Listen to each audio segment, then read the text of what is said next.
So in this video, I will guide you through step by step how we can clear up storage on our Gmail and other Google services. So of course what you will know, if you are a user of Gmail, Google Photos, and different apps like that that are associated with your Google account, you will have a free amount of storage, which is usually around 15 gigabytes.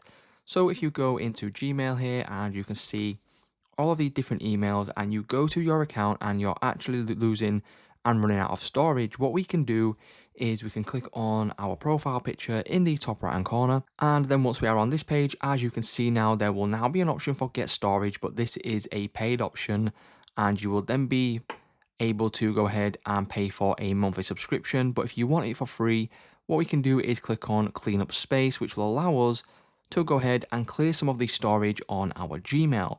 So once we do this, we can then go ahead and we can look at the different ones that we've got. So we've got large device files or large drive files, emails with large attachments, and spam emails. So these are the three that we do want to go ahead and obviously clear up. And these are the ones which are predominantly the most irrelevant to your life, right? So what we can do is click on the ones that we want. It will then show you all of the different attachments and things like that that we've got. And we can go ahead and we can select these. And then once we select those, if we go to the top here, you can then click on delete.